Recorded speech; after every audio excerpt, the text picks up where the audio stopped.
Nação Corintiana, tudo bem com vocês? Corintianeiro aqui para mais um vídeo agora no Corintianeiro 2.0 e já vão se acostumando porque serão vídeos todos os dias. Quando eu não trazer vídeo nesse canal novo à tarde, eu vou trazer sempre à noite, tá? Então vão se acostumando aí com a ideia, porque sempre terá vídeo aqui no Corintianeiro 2.0 todos os dias para vocês. Neste vídeo vamos falar sobre venda de André, time inglês já sonda o jogador, vou trazer informações para vocês. Vamos falar sobre mercado da bola, promessa de reforço para Diniz e também Everton Cebolinha, tá? Peço humildemente para você deixar o seu like e se inscrever no nosso canal e bora falar de Corinthians. Já quero lembrar vocês que lá no Corintianeiro já temos lá 2 vídeos postados, um que eu falei com o Cebolinha, que a ESPN confirmou a informação do Corintianeiro sobre o Cebolinha.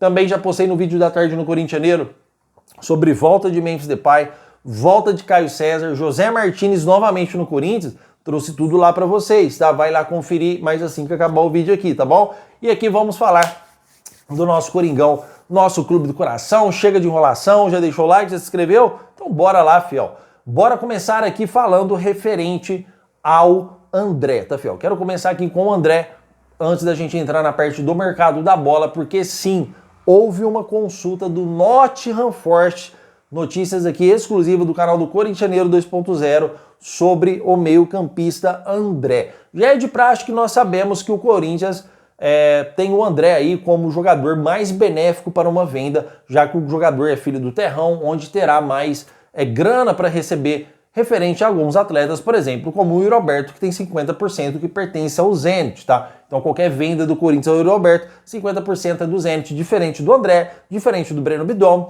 e diferente de outros jogadores que o Corinthians tem praticamente 100% do atleta.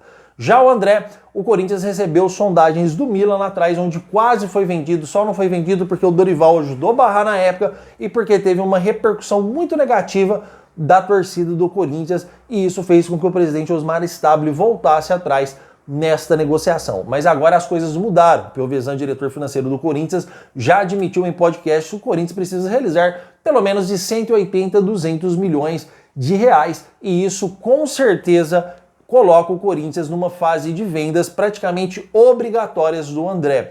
Fiel, o Corinthians hoje chega a caixa zero, não tem como mais o Corinthians antecipar dinheiro e o Corinthians precisa fazer grana até para trazer os reforços prometidos por Diniz. Então hoje o André, o Corinthians encara como uma prioridade de venda com urgência. Então o Corinthians não vai aí fazer esforços e nem dificultar a venda do André, desde que chegue um preço acessível àquilo que o jogador vale. É o perfil perfeito que a Europa gosta, um jogador que tem uma força física surpreendente, um jogador que é muito novo e que tem grande perspectiva futebolística e de venda futura para futuras vendas aí, caso o clube deseja revendê-lo depois. E já teve propostas do Milan por 2 vezes que o Corinthians recusou, e teve também sondagens da Juventus da Itália, e agora o Nottingham Forest faz contato com o Corinthians e o staff do André já para fazer proposta antecipada para garantir o jogador no meio do ano, quando a janela de transferência será aberta.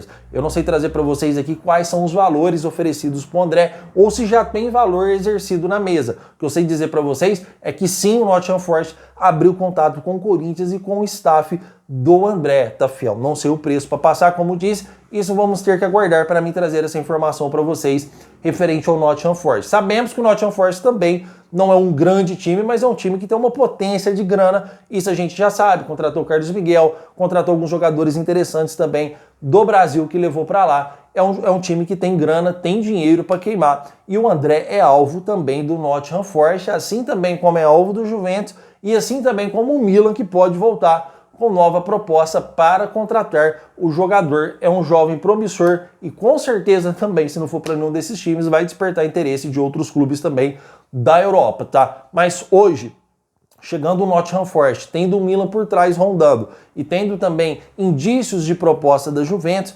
pode ser que o jogador vai se valorizando cada vez mais. A expectativa do Corinthians hoje é atingir uma venda de pelo menos aí de 170 a 180 milhões pela venda do André, onde o Corinthians desta vez vai encarar praticamente como uma obrigação a venda do jogador André. E aí, fiel, o que vocês acham disso? Comentem, quero saber sua opinião. Sua opinião é de grande valor para o nosso canal e eu respondo todos os comentários. Vou estar lá respondendo do Corintianeiro, já aproveito e respondo desses também. tá? Não se esqueçam de deixar, mas fica aí porque tem muita informação ainda para trazer do Coringão aqui para vocês, sem sombras de dúvidas, tá, fiel? Quando o assunto é mercado da bola, é lógico que a gente não pode deixar de falar de Everton Cebolinha e que o corintianeiro, para quem acompanha meu trabalho, sabe que confirmei que o Flamengo estava avaliando uma possível, o Corinthians estava avaliando uma possível contratação do Everton Cebolinha, onde o Flamengo tentou o Matheus Bidu para comprar o Matheus Bidu, o Corinthians recusou, depois o Flamengo ofereceu o Cebolinha aí em negociação envolvendo o Matheus Bidu, onde o Corinthians também recusou. Mas hoje o Corinthians já estuda o Cebolinha de forma diferente, porque agora é comando técnico novo e o Cebolinha tem o aval do Fernando Diniz. Não estou dizendo que o Corinthians vai negociar o Matheus Bidu, longe disso. Matheus Bidu hoje é um jogador atuante pelo Corinthians e um ativo do clube que está jogando muito bem. Já o Everton Cebolinha é um jogador que está inativo no Flamengo e não está jogando, tá? Não está jogando muito bem e nem jogando, nem entrando em campo. Então, abre um alerta para o Corinthians referente a isso. E o Corinthians também, já disse também Marcelo Paz, que não vai envolver Matheus Bidu, pelo menos aí, em nenhuma troca, tá? A questão do Cebolinha para o Corinthians tem uma vantagem, porque o contrato do jogador se encerra no final deste ano, onde no meio do ano o Corinthians pode assinar um pré-contrato com o jogador e no final do ano ele sai de graça. Mas a intenção do Corinthians é reforço para Libertadores e reforço para agora. Então o Corinthians tem a condição de contratar o Everton Cebolinha na abertura da janela no meio do ano, porém, tá, fiel, o Flamengo também não deve forçar o Cebolinha a ficar, porque não está utilizando o jogador, e se ele não negociar o Cebolinha no meio do ano, o que vai acontecer? Cebolinha no final do ano vai sair de graça, e o Flamengo não vai recuperar sequer R$1 da venda que eles compraram o jogador aí por aproximadamente 60 milhões de reais. Então o Flamengo tem um interesse sim de negociar o Cebolinha para pelo menos recuperar uma parte do dinheiro e não for o dinheiro todo perdido, tá? Mas corintianeiro, mesmo que o Flamengo diminuísse esse preço por 40 ou 30 milhões de reais, o Corinthians não tem esse valor em caixa.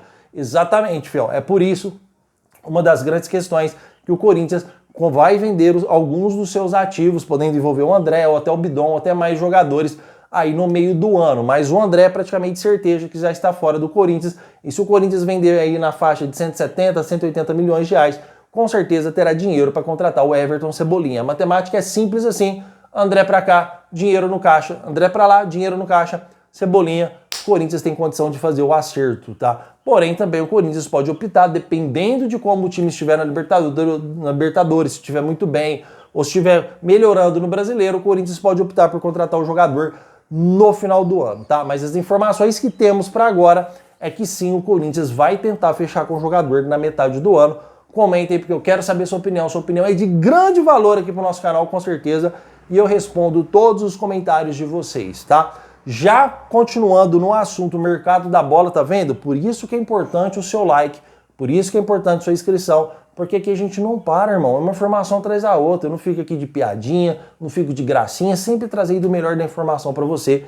E já chego aqui pra gente finalizar esse vídeo falando sobre reforços. Porque mesmo que o Cebolinha não venha, fiel, foi prometido pro Diniz, o projeto foi aberto numa bandeja de prata para Fernando Diniz, assim como foi com o Dorival na gestão do Augusto Melo com o Fabinho Soldado, que o Corinthians prometeu pro Fernando Diniz de 4 a 5 reforços que vão chegar para brigar por titularidade. A intenção do Corinthians desta vez é contratar jogadores de primeira e segunda prateleira. Lembrando que o Corinthians contratou jogadores da terceira prateleira. Quem tinha dinheiro contratou os da primeira, um pouco de dinheiro os da segunda e sobrou da terceira para o Corinthians sem dinheiro. Jogadores apenas oportunidades de mercado, tá? Os jogadores mais fortes que vieram foi o Caio César e o Gabriel Paulista, mesmo assim porque eles abriram mão de um bom salário e conseguiram rescindir com seus clubes para fechar com o Corinthians, tá? Então sim, o Corinthians vendendo o André vai ter uma grana para fazer algumas contratações aí de primeira prateleira ou segunda prateleira. Não é que o Corinthians também vai contratar jogadores a nível Paquetá ou com os valores que chegou o Paquetá no Brasil. Vamos contratar alguns jogadores que têm contratos que podem estar rescindindo ou jogadores do futebol da Sudamérica que o Corinthians consiga pagar essa multa contratual e até jogadores aí, um jogador mais caro, 2, 3 medianos, mais ou menos nessa faixa que o Corinthians vai contratar, mas não vai contratar só jogadores oportunidades de mercado não, porque já viu que esses reforços, que foram 7 reforços, não deram liga que o Corinthians esperava e também não vai nos prejudicar financeiramente, mas também não deram liga. E o Corinthians aí, dependendo o andar da carruagem do Campeonato Brasileiro, pode contratar esses jogadores até para evitar não brigar na parte de baixo da tabela, tá, fiel? Então o Corinthians prometeu ao Diniz de 4 a 5 reforços, isso o corintianeiro garante, assim como eu garanti negociações com Cebolinha, a ESPN confirmou, assim como eu garanti Dorival lá atrás, assim como eu garanti Igor Coronado, André Carrillo e vários jogadores nesse canal que, graças a Deus, cravaram todas as minhas informações. Por isso eu peço para vocês humildemente, não esqueçam de se inscrever e também de fazer parte, deixando o seu like, colaborando para o YouTube espalhar esse canal, porque trazemos de 3 a 4 vídeos diários e detalhe importante, não são cortes, eu trago de 3 a 4 vídeos diários para vocês e agora estamos trabalhando com live no Corintianeiro 2.0 também, tá bom, fiel? Quero agradecer demais sua presença, meu muito obrigado por tudo, fiquem todos com Deus e vai Corinthians!